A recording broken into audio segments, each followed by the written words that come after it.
Welcome back and thank you for joining us. Now we move straight ahead to reviewing our national dailies. Let's get to see what made it to the front pages of our newspapers. And this morning we'll kickstart with Daily Trust. And the bolder headline states parties president should not appoint INEC chair. And that's on pages 3 and 4 of the Daily Trust newspaper. And just above the bolder headline, we have a Senate to debate a genocide claim against Christians in Nigeria, and that's on page 7 of the Daily Trust newspaper.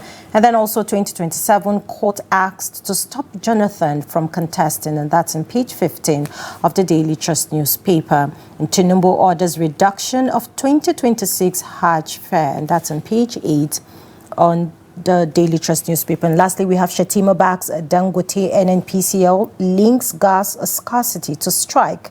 And that's on pages 5 and 6 of the Daily Trust newspaper. Do well to get yourself a copy and stay informed.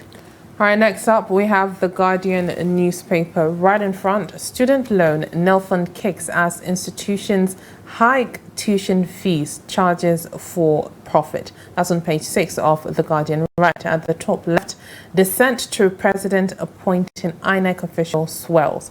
That's on page 3 of the Guardian. Certificate scandal bar behind my ordeals, Naji claims. That's still on page 3 of the Guardian. Awujale stool. Over 30 aspirants screened as more jostle for throne. That's on page 5 of the Guardian newspaper. Tame inflation to enjoy reforms. World Bank advises Nigeria. That's on page 15 of the Guardian. Nigeria's food security goals stalled by flawed procurement policy. Experts claim. That's on page 7 of the Guardian. We have 2027, Mimiko denies leading Southwest consultation team to woo Jonathan. That's on page 5 of The Guardian. U.S. pressure triggers federal government, Senate pushback on alleged Christian persecution. That's on page 6 of The Guardian. We have strike imminent as ASU mobilizes members, decries federal government's inaction. That's on page 4 of The Guardian. Bandits kill 1, kidnap 2 residents in Kwara. That's on page 30 of The Guardian newspaper. Make sure you grab yourself a copy and stay informed. Let's take a look at Daily Trust. PDP won't die, says governors. Daily Sun, I beg your pardon, PDP won't die, says governors, assure members of fairness, equity, and that's on page 6 of the Daily Sun newspaper. And then we have any public officer accused of certificate forgery owes Nigerians duty to come clean. NBA Peter Obi.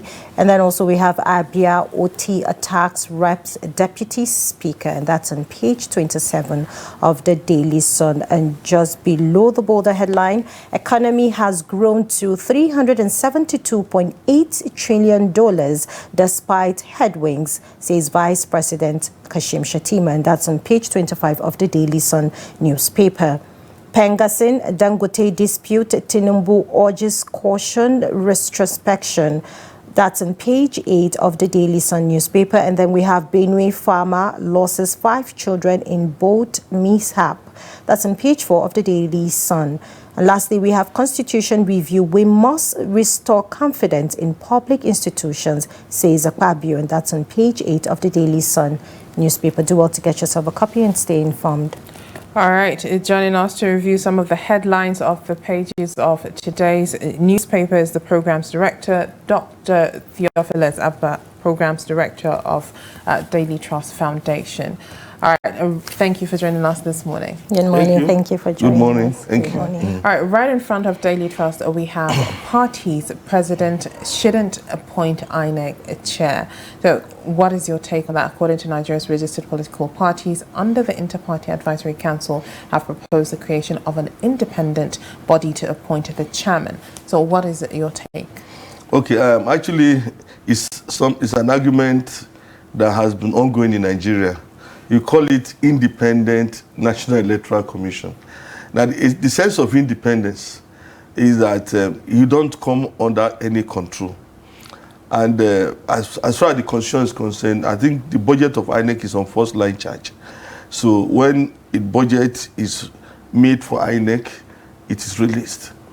So the sense of independence is that the INEC, that is the electoral body, should not come under control. nobody should dictate to it. It should be able to take decisions, to come up with its own policies, then it come up with strategy to implement the policies, to come up with how to engage in redress, and all those. So INEC is supposed to be independent. Now, I think the problem we had over the years, is the fact that some INEC officials did not demonstrate independence. And that is why these arguments are coming up. Where you see INEC officials pandering to the whims and caprices of the government in power. And now, let me give some anecdotes. In 2011, I think maybe 2011, Tahiru was appointed as INEC chairman.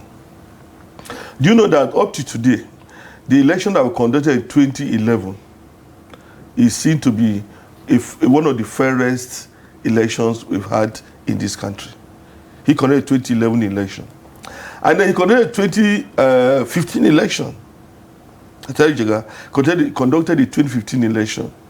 An election that his sitting president lost.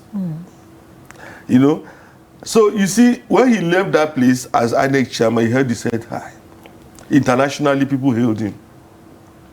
But in this country, we've had INEC chairmen who ordinarily will behave in a manner that will shock you. Let me give you an example. The election of 2007, which brought in Yar'Adua as president, the results from the states have never been declared.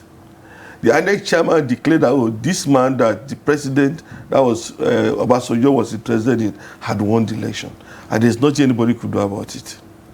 So you see, when parties begin to complain, it's based on what has happened previously. And I'm looking at it from this perspective. I was thinking that it may not necessarily be, the fact that the president elected anyone into a position, appointed anyone into a position. I'm thinking that it is that person that really matters. There was an INEC chairman, it wasn't called INEC anyway, but the chairman of electoral body. I think that was in 1964. Election was conducted and it wasn't manipulated. And this man was not even a professor. The election was being manipulated. Do you know what he did? He resigned. He just left. He dumped all the documents, dropped his pen, and left. He said he was not continuing with the election. And if you look at what happened, it was that crisis, because of the manipulation of the election in that year. It was that crisis that led to the crisis in 1965, which was what we called, the Wild Wild West. The West was on fire, because of some manipulations. This man, who was not a professor, I think he was NUT president before he was elected, was appointed as an INEC official.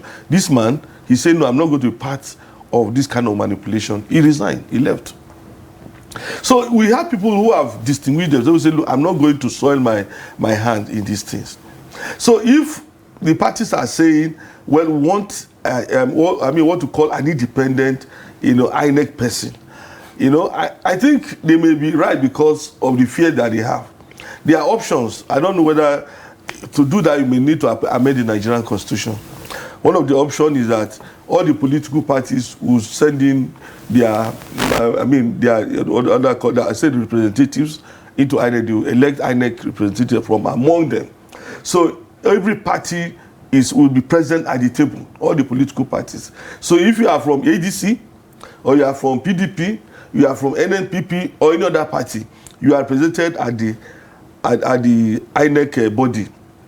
So if you, on your own, allow your party to be cheated, the ball is in your court. It happens like that. Then there are some countries that will say, okay, we elect an INEC person from among civil society organizations.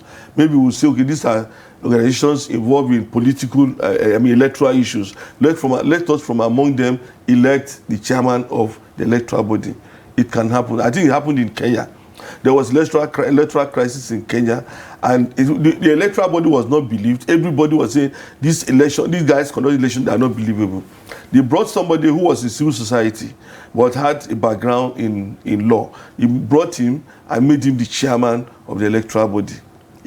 So I'm feeling that whatever, no matter how you became INEC chairman, it actually depends on you as an individual. If you are INEC chairman and you see manipulations, you see anything going contrary to the Electoral Act or even the policy of INEC, you say no to it. I'm not going to accept it. I won't take this result.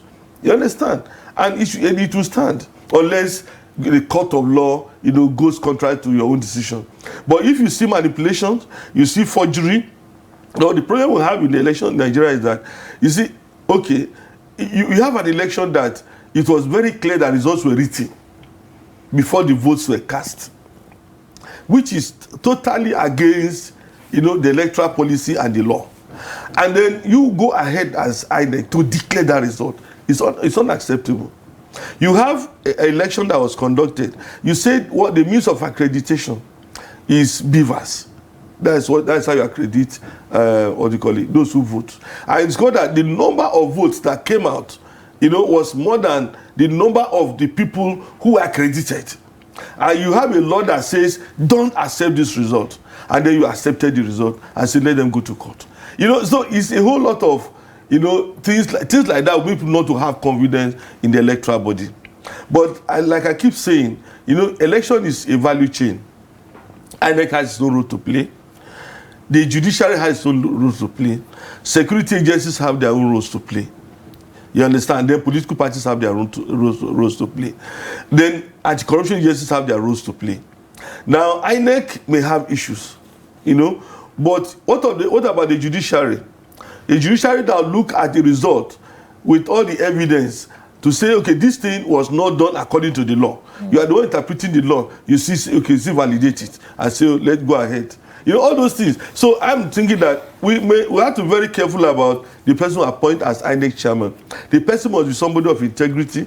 The person must be somebody who can stand on his feet and say, look, I say no and insist on that no. The person must not be greedy. If you're INEC chairman, your remuneration, all the money you get from international organizations that are supporting you, it's a whole lot. But if you want to collect the politicians' money, you must do their bidding. So if you are INEC chairman, whether at the state level or national level, and you collect the politicians' money, you must pay back. So if you are a greedy INEC chairman, politician A will bring money you collect, B will bring money you collect, your INEC commissioner, they bring money you collect, everybody brings money you collect, and you must pay the price. You must do what they ask you to do. So the person must not be greedy. I'm not even bothered about whether it's the president that appointed the person. But if you are appointed into a position, you say, okay, this is my job. I ensure that the right thing is done. And I think that's the kind of thing we need. Even if you appointed an independent person, maybe it was of the civil society, we have seen them in Nigeria, those who were in civil society, who entered into government, they became something else. We have seen people who were labor leaders voted into power as governors or as ministers or whatsoever. We have seen how they have behaved. So there's nobody that cannot be corrupted. But the thing is the individual, is the integrity of that person. Today, like I mentioned earlier, Atahiru Jega holds his head high. Anywhere he goes to, people respect him. Government still calls him and say, look, Prof, come and do this for us. Because what he did was fairly good. You understand? So, but if you are INEC chairman and you have your hands, soiled here and there, you do things that are obviously wrong. You think that even secondary school students will look at and laugh at you. If you do such things, you can't be proud of yourself. And that is my own position as far as that issue is concerned. Okay, let's take a look at this headline. Senate to debate systemic genocide claims against Christians in Nigerians. Now, a motion has been sponsored by Senator Ali Ndume and also his colleagues. They will be resuming today, and they are moving the motion titled "Urgent Need to Correct Misconceptions Regarding the Purported Christian Genocide Narrative in Nigerian and International Communities." What is your take on that? That is quite interesting. It's an interesting issue because this is not the first time that this issue is coming up in Nigeria. And I've had the privilege of reading previous reports. This specific report I've not read, but I've had the privilege of reading several reports like that. And if you pick some of these reports and read, the claims are not made just without some major research, because they will go to maybe a community in Plateau State, and they will interview victims, and the victims will say, these are the things that happened to us, this was what they called us, this was what they said they were going to do, the whole village was burned down. If you go to Benue, you hear, in fact, that of Benue, I think earlier in the year, there was that report in Benue that there was genocide, the killing of Christians in Benue. So we had this report again and again. I mean, I think since 2011, since the days of Boko Haram actually, since the days of Boko Haram, the early days of Boko Haram, let me put it that way, we've had reports like this coming up. Either the US is coming up with the report, the UK Parliament is coming up with the report. Now, when you are dealing with a report, from the perspective of a researcher, there are a few things you look at. Who wrote the report? What is the bias of the person who wrote the report? Now, if a pro-Christian group writes a report, you can predict how the report will be written, or their conclusions. If a pro-Islamic group writes a report, you can predict how the report will be written, and you can predict their conclusions. Now, what these reports have said is that we went to A, B, C, D, E, F, which are predominantly Christians, and so number of these Christians were killed. Now, the report will not say the government killed. We have to be very, clear about it. The report will not say government has been killing Christians. It will say so. It will not say the state governor has been killing Christians. It will say so. It will tell that non-state actors, you understand, non-state actors were involved in these killings. And so what I was thinking, that government would do, instead of saying, these guys are liars, because if you go through it, you read evidence that they provide. You're supposed to get, what are we doing to deal with these non-state actors? Right. What are you doing to ensure that these bandits who go to communities don't do what they do? You understand? Those are the kind of things I expect the government, even the national, that they go into the. I hope they read the report. Those are the things I expect them to say, because there is no report that will say government is killing Christians. It was, and apparently there's no evidence. But what is evident is that non-state actors are killing people from community to community. Right. And like I said, let me clarify. Like I said, if it were written by a Muslim group, they will also say things like this. Right. So I think the National Assembly should actually deal with the report, and then the government must do something about non-state actors who are actually killing people and creating confusion in Nigeria. All right, thank you very much, Dr. Theophilus, for reviewing the front pages of our national dailies. Thank you for coming. Thank you very much. Good morning. Thank you. All right, with that, we've come to the end of Daybreak on Trust TV. Make sure you tune in tomorrow morning at 8 a.m. so you don't miss out on engaging and interesting conversations as well. I am Hawa Ademikiawa. Thank you for watching.